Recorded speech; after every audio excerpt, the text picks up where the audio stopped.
Hey, what up? It's your boy. So if you've been keeping up with recent anime news, you might know that there is a brand new anime that is making headlines for all sorts of different reasons. And that is this anime called Scott Pilgrim Takes Off. And if that name sounds familiar, that's because it is an anime, a brand new anime created originally taken from the source of the highly popular comic book series and movie Scott Pilgrim vs. the World. A fantastic movie. I freaking love it. I've never read the comic books, but I have heard from a lot of Scott Pilgrim fans that the comic book is just as But if you thought this was a video of me reviewing the Scott Pilgrim anime, that's not what this is going to be, although I have been enjoying it so far.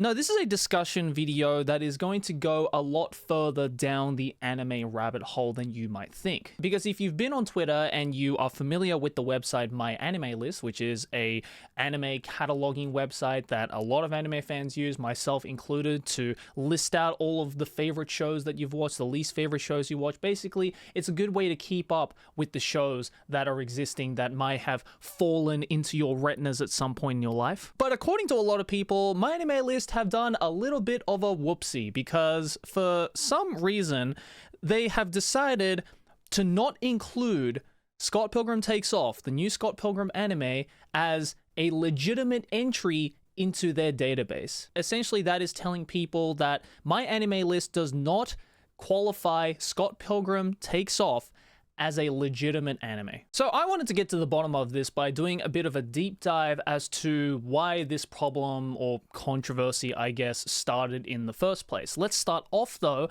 with this page right here on MyAnimeList, which is called the Database Guidelines for Anime. And obviously, as you can see, this was posted in 2007, which was quite a while ago, by the lead admin of MyAnimeList, that explicitly states in a very fine tooth comb detail as to what exactly MyAnimeList qualifies as an anime. Because obviously there are a lot of definitions for what the West deems as anime. So let's see what the actual website in question deems as anime and see if Scott Pilgrim falls under that category. There are two common ways to define anime in the community. One is based on country of origin, and one is based on character design and style. Since the word anime is currently a hot topic, I mean, 2007 lead admin had no idea where anime was about to go. Some services prefer to go the style route because it offers them more flexibility with marketing. Understandable. However, from a database perspective, style is extremely hard to define when each service has their own ideas about what should be labeled as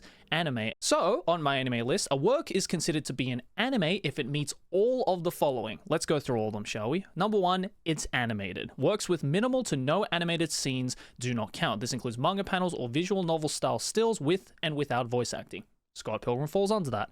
An exception is made for picture drama specials created for existing anime franchises. That obviously doesn't fit in. Stop motion works using clay or cutouts are allowed. Stop motion using live actors or regular objects do not count since they lack character and background creation, which is a bit of an interesting one, but still doesn't apply to Scott Pilgrim. So far, we're in the clear. Now, here's where things start to get a little bit sticky with this number two. It's created by professional staff in Japan for the Japanese market. Joint productions, independent doujinshi anime, Ani, and Donghua are also allowed under certain conditions. And it says to go check out section 1.1 and 1.2. So let's go down to 1.1 and 1.2 right here, anime editions. Country of origin, animated works must be created in Japan for the Japanese market, in Korea for the Korean market, in China, Hong Kong, blah, blah, blah. So we're only really focused here on the Japan for the Japanese market, which if you take a look at another very big anime website, Anime News Network, they've actually done a good job of giving us all of the necessary staff details that will help us get to the bottom of, well, is this a Japanese production made for a Japanese audience? Let's find out. Here we have the Scott Pilgrim anime staff listing, ending themes, insert themes, and here we go. Japanese staff and Japanese cast. I'm just gonna quickly scroll down here to show you, wow, that is that's a lot of Japanese stuff that I'm seeing right now. That is a lot of Japanese stuff. And there are even multiple Japanese companies that worked on this through Second Key Animations, background art, color, composition, all that kind of stuff. But I think this list is clearly proof that, yes, this is indeed a Japanese production. This is further highlighted when we scroll all the way down to this list and look at the English staff and the English cast. And look at this English staff list. That's it. Right there. I can literally fit everyone into this single screen right here. That is the entirety of the English staff that worked on the Scott Pilgrim anime versus all of these people, all of these Japanese people that worked in every single position that an anime company offers. Not to mention that in the marketing of Scott Pilgrim, they explicitly state that this Scott Pilgrim anime was created by Science Saru Studios, which, for those of you who don't know who Science Saru are, they are basically the ones responsible for a lot of anime, and I mean legit anime that MyAnimeList has on their site. Ping Pong the Animation, Space Dandy, Devilman Crybaby, Keep Your Hands Off Eizouken, Japan Sinks 2020, and of course, right here, Scott Pilgrim Takes Off. And I guess they're helping out with Dan Da Dan as well. That's good to know. So already, they're kind of being a little bit hypocritical here with the country of origin and the guidelines that AnimeList specifically set out to make. Now,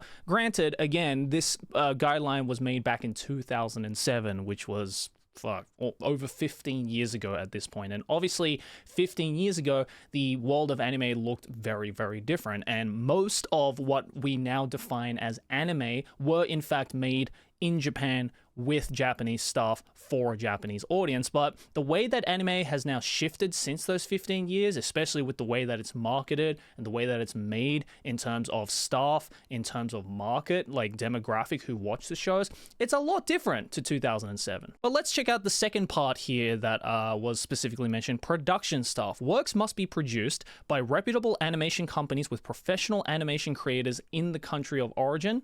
Science Saru are pretty reputable. They've made some amazing anime series that everybody can agree is anime, so obviously that is a clear. Joint productions must have at least one professional animation creator from the first part in a key position with creative control over the production, e.g. director, script, storyboard, character design, etc. If we go back to the Anime News Network list here, it says here, okay, director is obviously a non-Japanese person. That's fine. It is obviously based off of a non-Japanese show. But right here, lead script writer is Tsukasa Kondo, who did the Japanese translation. Also, there is a ton of storyboard people, ton of episode directors, ton of character designers.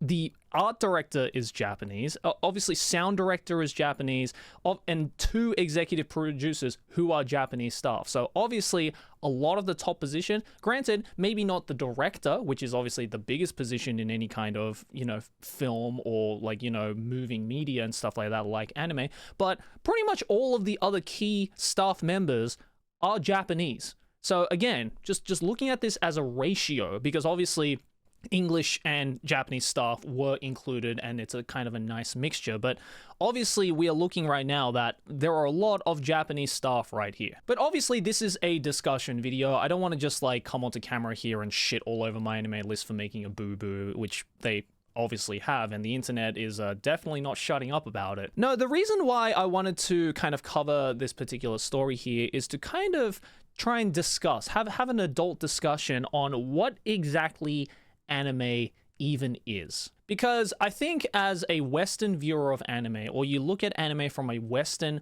non-Japanese perspective, things like Scott Pilgrim are indeed anime. Yes, they might not have like a 100% Japanese staff list or even intended for a Japanese audience, but again, based on the MyAnimeList guidelines, it is an anime. The other argument I saw a lot of, which was kind of dumb in my opinion, was, well, the original source material of this anime is non-Japanese, so I get why they didn't decide to put the anime version as a Japanese production either. Yet at the same time, they probably also failed to realize that there are a ton of anime series and anime series that everybody can agree is a legitimate anime that have also been based on non-Japanese sources. Like, look at the Ghibli movie When Marnie Was There. Do you think Ghibli or Yonebayashi came up with that story? No, they literally took the source material of the novel from the same name written in the 60s by a woman who was British. Also, what about Porter Robinson's Shelter music video? That is included on MyAnimeList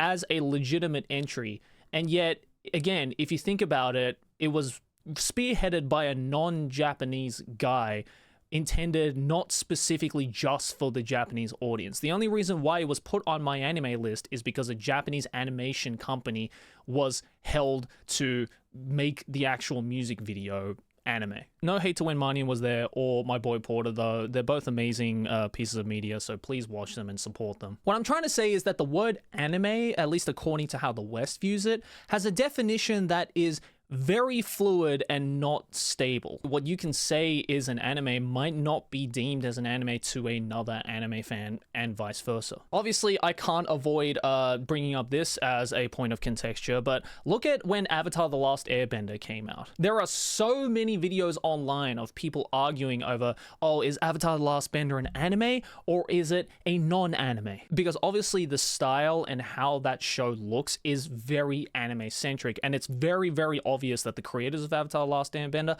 look to traditional anime as huge points of inspiration when creating Avatar: The Last Airbender. Not just in terms of like the style and how the characters look, but also the way it was animated, and even the story points as well reads like a typical shonen anime. But if we look at things in a technical sense, there is not a single Japanese staff member, or at least a key staff member, nor a studio that was involved in creating the original Avatar: The Last Airbender animation. So is it safe to say that it's an anime? Look, my personal opinion on it is I freaking love Avatar: The Last Airbender. It is an amazing show, anime or not. But if I had to define the show, I would say that it is an anime-inspired cartoon. It is not necessarily an anime, if we're looking at it in technical terms. Does me saying that delegitimize Avatar: The Last Airbender as an amazing show and that it shouldn't be a show that anime fans can enjoy as much as non-anime fans? No, absolutely not. But what's interesting is that this whole debate on what exactly an anime is, believe it or not, an argument that really only exists outside of Japan. Because this will blow your weeb mind.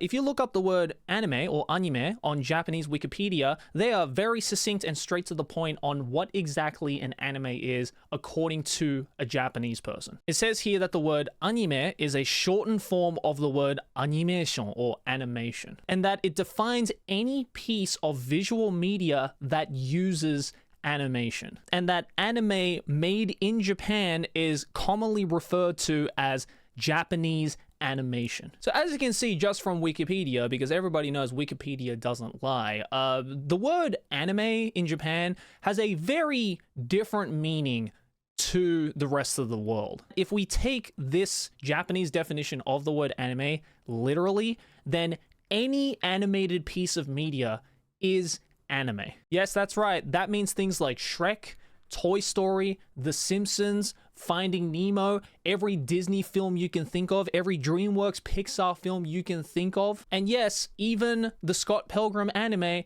Avatar: The Last Airbender, and every single anime that is in the MyAnimeList database is included as anime. Now, does that mean that the West should like fully adopt this word in the way that the Japanese intended it to? I don't think we should. Because as much as the definition of the word anime in the West is very annoying and confusing and always creates an argument amongst anime fans, it is also a very convenient word to use as well, especially for non-anime fans. I feel most of the time the people who use the word anime in these like very strict terms are people who are just like really die hard with anime, or is a word that non-anime fans use to describe every cartoon that they probably didn't grow up watching on Sunday mornings. Because it's also a really useful word to just make a clear distinction on the stuff that's made in Japan or was inspired by Japan and the stuff that was just kept in-house in the West. And because of that, the word anime has just gathered a bunch of people who are obsessed with these Japanese animations and created an entire community around it, which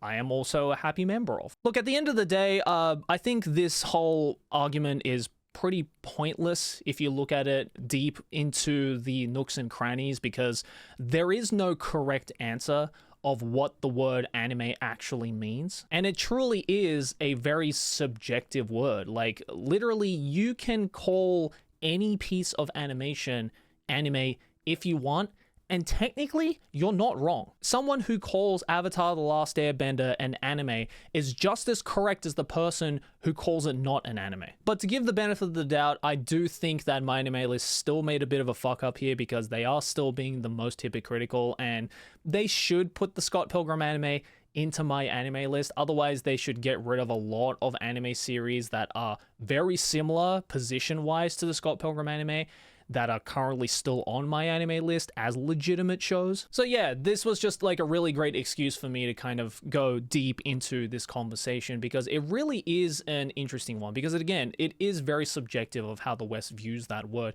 even though Japan does have its concrete definition, which obviously no one in the West adopts because it's probably not convenient for them. And that's what it is at the end of the day. It's a convenience matter. Like, people like using and having clear definitions on the word anime in their own different ways because it's just a convenient way to describe something that they otherwise would not be able to describe. Because for some reason, people have this like weird stigma against calling something a cartoon, because I think the West uses that word to talk about like children's shows when that's obviously not the case nowadays. There are and have always been Western cartoons that have been aimed towards children, yes, but there are also a lot of Western cartoons that were aimed towards an adult generation as well. And Japanese anime is exactly the same. At the end of the day, I'm enjoying the Scott Pilgrim anime so far. It is really fascinating to watch something that has turned from an Edgar Wright film, or I guess originally a comic book, to an Edgar Wright film, to a Japanese production anime, like just how that transition is going. It's been quite interesting to watch, and I've been enjoying the show so far. Again, I'm only like a couple of episodes in. I definitely have to watch more, but hey, I'm liking it so far. Do I think it's an anime or not an anime? At the end of the day, I really don't care. At the end of the day, as long as the show is good and I have a good time watching it, that's all that matters. Either way, let me know your thoughts and opinions about anything I said in this video down in the comments below. I'd be interested to hear what you guys have to say about it. What do you personally define as an anime? Not what you think it should be defined as. What do you yourself define as an anime? And how do you come to that distinction between what is not anime and what is anime? Take a shot for every time I said the word anime in this video. You'll be dead by like 3 minutes in. But anyways, guys, thanks for watching, and I'll see you in the next one. Hey, if you enjoyed this video, make sure to smack my face right here. Subscribe to this channel. Let's keep making big channel number go bigger. Over here next to my head, there's a couple more videos you can check out if you enjoyed this one. Links to my social media, as well as my Patreon to support me directly. And hey, nonsense, we're coming out with the Cyberpunk Edge Runners collection. It's gonna be lit. Check it out. Links in the description, and I'll see you all in the next one. Peace.